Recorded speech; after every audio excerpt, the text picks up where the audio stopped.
pagi teman-teman Kicomania, ketemu lagi dengan channel Agen Burung Tulungagung. Pada pagi hari ini teman-teman menjawab beberapa pertanyaan atau keresahan tentang murai batu. Jadi yang pertama itu ada orang penghobi mau ternak murai batu. Om Sis, harganya murai batu bagaimana nanti? Bisakah seperti labet kayak gitu? Harganya turun terus kayak gitu. Terus ada lagi, Om Sis, jual murai batu sekarang katanya sulit ya. Bagaimana supaya jualnya enak? Kurang lebihnya seperti itu. Oke teman-teman, pagi hari ini saya bahas tentang harga murai batu atau perjalanan harga murai batu. Jadi dalam video kali ini supaya kita sebagai penghobi tidak pantik tentang harga atau naik turunnya harga burung. Oke teman-teman, sebelum saya lanjut, saya ngiklan sebentar. Mungkin teman-teman yang pengen gabung di grup Telegram, cek di deskripsi ada linknya. Di sana teman-teman bisa gabung, saling sharing-sharing ya. Jadi bukan cuma saya aja yang masuk di dalam sana, banyak sekali Kicomania atau ahli-ahli burung. Teman-teman bisa sharing-sharing di sana. Ini yang selanjutnya saya ngiklanin jeruk nagami yang kecil udah mulai buah.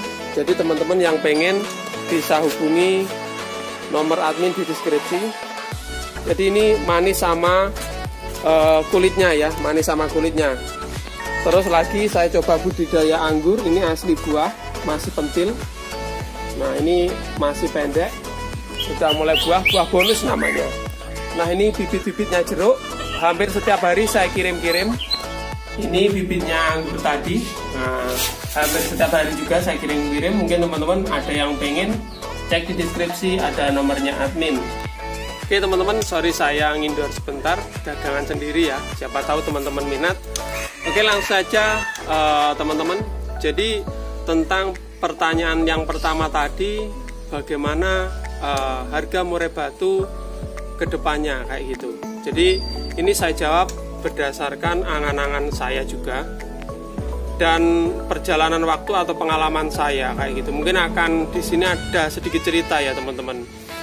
Pernah saya buat konten satu kali kalau nggak salah, itu saya cerita. Jadi pada awalnya sejak kecil, karena saya tinggal di desa ya teman-teman ya, dikelilingi sawah-sawah kayak gitu. Nah akhirnya saya suka merawat burung, suka bolang, mancing dan lain sebagainya. Cuman ini yang mau saya bahas yaitu tentang murai batu. Jadi sejak saya suka murai batu ya, sejak sekitar lulus SEMEA 2006, teman-teman pernah saya ceritakan waktu itu saya beli 150.000. Cuman 2006 itu karena lulus SMA ya, 150.000 itu menurut saya banyak ya teman-teman kayak gitu. Waktu itu saya beli satu ekor dengan saya rawat karena saya suka ya. Kok kalau sebelumnya itu ngerawat ciblek, kutilang, trocok itu banyak, itu saya pertama kali merawat murai batu. Nah akhirnya setelah saya rawat, saya belajar ajaripur. Waktu itu belum ada internet, belum meluas ya, sudah ada tapi belum meluas. Ini saya coba belajar ipur kayak gitu. Alhamdulillah berhasil waktu itu yang pertama. Setelah saya berhasil sekitar 1 bulan itu, waktu itu brondol 150.000 itu brondol. Setelah 1 bulan itu udah tumbuh separuh. Waktu itu jenisnya menurut orang yang saya beli itu Lampung, tapi perkiraan saya sekarang ini dalam angan-angan perkiraan saya itu murai batu ya Palangka atau Borneo lah, kurang lebih seperti itu. Nah waktu itu harga Medan di ternakan saya tanya pada teman itu sekitar 700.000 kalau tidak salah, sekitar segitu. Nah itu mudah hutan ya. Nah setelah saya rawat sekitar 1 bulan ya, 1 bulan itu udah ngeplong-ngeplong, saya sisonin, saya bilang gitu ya, sisonin kurang lebih kayak gitu. Sorry gak bisa siso, tapi intinya saya sisonin. Ketika setelah subuh itu langsung ngeplong-ngeplong. Nah beberapa lama kemudian saya ngopi, itu ketemu orang Irian kalau tidak salah pulang, jadi tetangga desa pulang. Setelah itu teman-teman, dia tanya, dapat informasi dari orang ini loh, Mas duwe murai batu kayak gitu. Nah dia pengen lihat ke rumah itu. Waktu itu datang ke sana, dia mantau, ketika disisoni bunyi, akhirnya dia kalau tidak salah waktu itu laku 500 atau berapa, dia menawar tak tuku 500 oleh seperti itu. Nah akhirnya saya berikan teman-teman, dalam angan-angan 150 untungnya banyak sekali kayak gitu. Akhirnya tak berikan. Nah setelah itu teman-teman, uang 500 itu saya belikan kalau tidak salah 3 lagi burung murai batu. Tetapi dari situ yang hidup 1 kalau tidak salah, yang 2 kalau tidak salah mati. Ini nanti perjalanan jatuh bangunnya merawat murai batu, yaitu kematian pertama sekitar 2007, mungkin sekitar gitu ya, 2006-2007 ketika lulus SEMEA. Tapi di sini setelah saya mulai murai batu, masuk di murai batu itu, teman-teman ya, saya merasa itu daripada merawat burung trocok kutilang yang saya cari di sawah kayak gitu atau di kebun-kebun, itu lebih menarik. Yang pertama, kenapa? Kicauannya. Jadi satu desa itu nggak ada yang punya murai batu kayak gitu, karena desa saya kecil kayak gitu. Terus setelah itu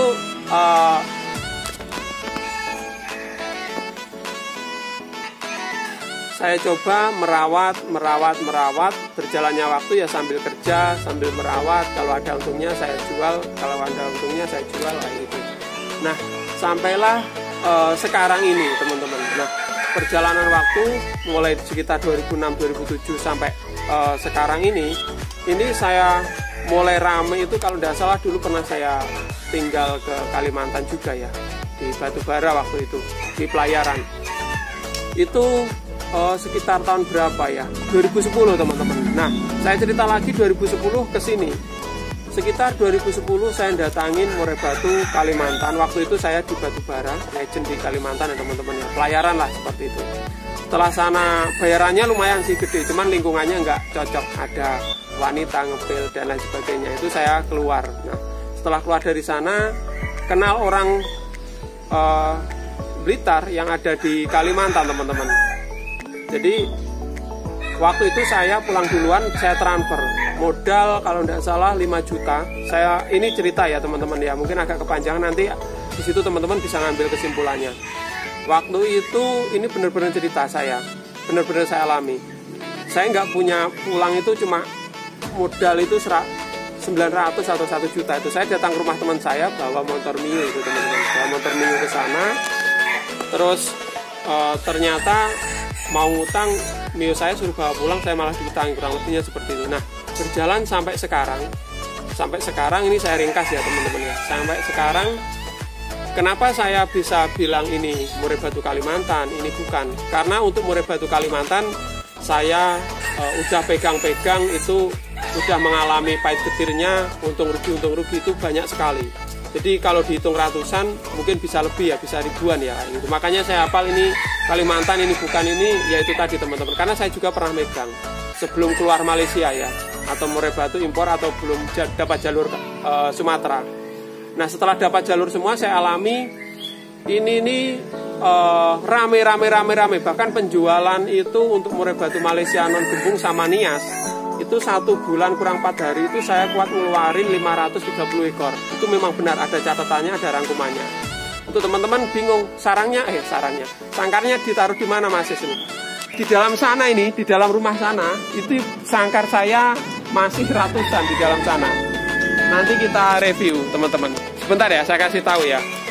Mungkin di sini agak sedikit curhat ya teman-teman. Cuman ini perjalanan murai batu memang seperti ini ya. Ini mulai dari sini sangkar di dalam sana ini sangkar semua teman-teman. Oke, nggak kelihatan karena gelap ya, lampunya mati. Nah, langsung saja dari 2000 berapa tadi? 2006 murai batu Borneo bondolan harga segitu. Sekarang harganya sekitar 400-500 ya untuk harga bondolan. Atau murai batu bahan segitu. Jadi kalau harganya turun sih menurut saya ya naik terus ya teman-teman ya. Sementara ini seperti itu. Terus ada lagi dulu waktu itu musim aki batu ya teman-teman ya, musim batu, karena teman-teman Kicomania juga buat sampingan. Jadi sebagian teman yang penghobi burung juga berlari ke batu waktu itu. Jadi pernah sepi sekitar 2-3 bulan ya, dulu itu pernah. Setelah penjualan rame itu sepi lagi. terus batu udah terpenuhi, udah nggak musimnya, balik lagi ke burung, terutama burung murai batu, rame sama burung labet kayak gitu. Setelah rame, terus musim lagi dulu ayam kalau tidak salah, jadi ayam aduan itu. Nah teman-teman banyak yang kesana juga karena hobi ayam juga kayak gitu, lari ke sana. Nah setelah itu ayam sepi lagi, balik lagi ke burung kayak gitu. Nah sekarang ini teman-teman ya, setelah melewati gelombang ya, menurut saya kayak gitu, turun naik kayak gitu. Sekarang ini teman-teman tahu, ini sekitar 1 tahun yang lalu, setahun lebih ya, mengalami musim yang namanya pandemi ya, banyak virus kayak gitu. Akhirnya teman-teman tahu banyak perusahaan yang tutup, banyak pekerjaan yang terbengkalai atau mandek kayak gitu teman-teman. Nah efeknya seperti ini. Jadi memang untuk saya sendiri penjualan burung kalau dulu itu setiap hari kirim minimal 5, sekarang cuma 1-2 kayak gitu. Tetapi saya pikir itu menyeluruh, karena apa? Kemarin itu saya kumpul sama teman saya yang coba usaha kambing, dia beli 4 juta sebelum corona, malah setelah corona ini ditawar di bawah 3 juta kayak gitu. Pemain motor, kita sharing-sharing sesama pebisnis ya, maksudnya pengusaha kecil-kecilan kayak gitu. Ternyata semuanya berdampak kayak gitu. Nah kalau semuanya berdampak berarti kembali lagi, kalau saya sendiri yang pertama berdasarkan hobi kayak gitu. Karena hobi ya itu tadi, walaupun laku nggak laku ya udah saya rawat. Seperti saya ngerawat ayam ekor panjang kayak gitu ya, masih kecil anakannya ya, kadang-kadang laku, kadang-kadang enggak ya, enggak apa-apa, namanya hobi. Nanti semakin panjang asalkan kita rawat bagus, semakin mahal harganya. Di burung pun seperti itu teman-teman. Murai batu sekarang ini ya itu tadi, harganya tetap kalau trotolan di sini sekitar 1.500 ya, cuman jualnya tidak diposting, tawar-menawar kayak gitu. Tetapi kemarin saya nawar itu 1.700.000 tidak dikasihkan, masih trotol. Nah artinya apa? Dia bolehnya 2 juta sampai sana. Artinya apa di sini? Jadi murai batu juga tergantung kualitasnya kayak gitu. Nanti teman-teman saya tunjukin harganya ya, 1.700.000 nggak dikasih, tetapi mintanya 2 juta. Tapi nggak saya ambil karena apa? Masih nego-nego ya. Yang selanjutnya itu belum saya ambil ya, itu tadi teman-teman, belum ada kecocokan sama penjualnya itu, intinya komunikasinya masih kurang lebihnya seperti itu teman-teman. Ya nanti mungkin kalau ada cocoknya mungkin saya ambil. Terus kembali lagi kalau ditanya harga murai batu kedepannya bagaimana ya kayak gitu. Ya kalau saya sendiri kembali lagi pada penawaran atau permintaan hukum jual beli ya. Jadi permintaannya itu lebih banyak apa lebih sedikit daripada produksinya, kurang lebih seperti itu. Tetapi kembali lagi karena ternaknya juga sulit, murai batu seperti itu, saya rasa walaupun ini sepi, posisi sekarang ini kan banyak yang mengeluh, intinya seperti itu teman-teman. Walaupun sepi, kalau saya hobi ya kayaknya nggak masalah ya teman-teman. Karena saya ingat lagi, jadi seperti gelombang, memang burung itu naik turun kayak gitu. Seperti saya bilang nggak masalah, karena juga murai batu termasuk kicauan yang paling bagus menurut saya kayak gitu. Karena apa? Semua burung pernah saya rawat kayak gitu. Ya kalau dibandingkan burung kicauan lain, termasuk murai batu paling layak diternak atau dipelihara. Jadi kalau ditanya harganya nanti ya tergantung, kalau misalkan nanti pandemi ini sudah selesai, kembali lagi perekonomian baik, saya rasa perkiraan saya juga naik juga seperti gelombang tadi. Ketika menghadapi musim akik turun, musim akik selesai naik, musim ayam turun, terus ini lagi kalau musim pandemi ini lagi ada yang terpecah di ikan, di bunga dan lain sebagainya kayak gitu. Jadi teman-teman dari cerita ini mungkin agak sedikit berbelit-belit ya, nanti teman-teman bisa tuliskan di kolom komentar bagaimana pengalaman masing-masing teman kicomania. Jadi kalau saya sendiri tetap sementara ini murai batu yang terbaik. Buktinya 95% di sini yang saya rawat itu murai batu kayak gitu teman-teman. Jadi kalau mau buat bisnis, mau buat ternak kayaknya masih layak kayak gitu teman-teman. Dengan catatan burung tersebut kita rawat dengan sepenuh hati, pasti ada hasilnya.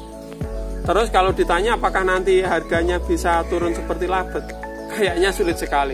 Teman-teman tahu ya, tahu sendiri, ternak itu gampang-gampang sulit. misalkan 2 kali produksi, kadang-kadang macet dan lain sebagainya, dan anakannya pun nggak bisa banyak-banyak kayak gitu.